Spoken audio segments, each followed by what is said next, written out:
ఇక నూతన సంవత్సరం ప్రారంభంలోనే రేవంత్ సర్కార్ రాష్ట్రంలోని మహిళా సంఘాలకు శుభవార్త చెప్పింది.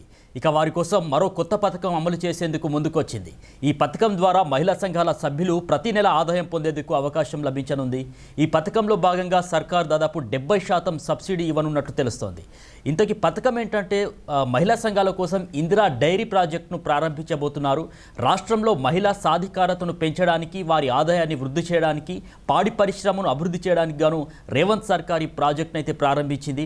ఈ పథకం కింద చూసినట్లయితే కనుక మహిళా స్వయం సహాయక సంఘాల సభ్యులకు ఒక్కొక్కరికి 2 పాడి గేదెలు లేదా ఆవుల్ని అందిస్తారు. అయితే ముందుగా ఉప ముఖ్యమంత్రి భట్టి విక్రమార్క ప్రాతినిధ్యం వహిస్తున్నటువంటి మదిరా నియోజకవర్గంలో ఈ ప్రాజెక్టును పైలట్ ప్రాజెక్టుగా అయితే ప్రారంభించబోతున్నారు.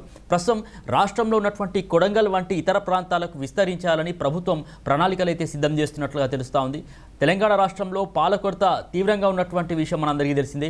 ఈ సమస్యను పరిష్కరించడానికి గాను ప్రభుత్వం ఈ ప్రాజెక్టును ప్రారంభిస్తున్నట్టు తెలుస్తుంది. దీని ద్వారా పాల ఉత్పత్తిని పెంచడమే కాకుండా పాడి పరిశ్రమను ప్రోత్సహించాలని ప్రభుత్వం నిర్ణయించింది. ప్రస్తుతం రాష్ట్రంలో చూసినట్లయితే రోజుకు 30 లక్షల లీటర్ల పాల వినియోగం ఉంది. అయితే విజయ డైరీకి కేవలం 4 లక్షల లీటర్లు మాత్రమే సరఫరా అవుతున్నాయి. అయితే మిగిలిన 26 లక్షల లీటర్ల పాలను ఇతర రాష్ట్రాల నుంచి దిగుమతి చేసుకోవాల్సి వస్తుంది. ఈ క్రమంలో రాష్ట్రంలో పాడి పరిశ్రమను బలోపేతం చేయాలని తెలంగాణ పాడి పరిశ్రమాభివృద్ధి సమాఖ్య ప్రభుత్వాన్ని ఇప్పటికే కోరింది. ఇక దీనిపైన సానుకూలంగా స్పందించినటువంటి ప్రభుత్వం ఇందిరా డైరీ ప్రాజెక్టుపై దృష్టి సారించింది. పథకం అమలులో భాగంగా రాష్ట్రంలో ఉన్నటువంటి ప్రతి మండలాన్ని 3 జోన్లుగా విభజిస్తారు. 10 గ్రామాలని కలిపి ఒక యూనిట్గా ఏర్పాటు చేస్తారు. ఒక్క మహిళా స్వయం సహాయక సంఘ సభ్యురాలికి సంబంధించి 2 లక్షల యూనిట్ ధరతో 2 పాడి గేదెలు ఆవులని అందజేస్తారు. ఈ 2 లక్షల రూపాయల్లో రాష్ట్ర ప్రభుత్వం 70% సబ్సిడీ ఉండగా దాదాపు 1,40,000 రూపాయలని అందిస్తుంది సబ్సిడీగా. మిగిలిన 30% అంటే 60,000ను లబ్ధిదారులు వాటాగా బ్యాంకుల రుణంగా మంజూరు చేస్తాయి. పథకంలో భాగంగా పశువులకు కావాల్సినటువంటి దానా కావచ్చు, గడ్డి బాధ్యతను కూడా స్థానిక యువతీ యువకులకు అప్పగించాలని ప్రభుత్వం భావిస్తున్నట్టు తెలుస్తుంది.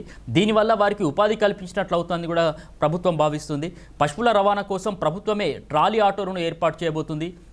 పశువుల ఆరోగ్యాన్ని కాపాడుకోవడానికి నెల ప్రతి పశు వైద్యులు వచ్చి తనిఖీలు చేస్తారట. హెల్త్ కార్డులను కూడా జారీ చేస్తున్నట్టుగా తెలుస్తూ ఉంది. అంతేకాకుండా పశువుల షెడ్లకు సంబంధించి సౌర విద్యుత్ సదుపాయాన్ని కూడా ప్రభుత్వం అయితే కల్పించబోతోంది.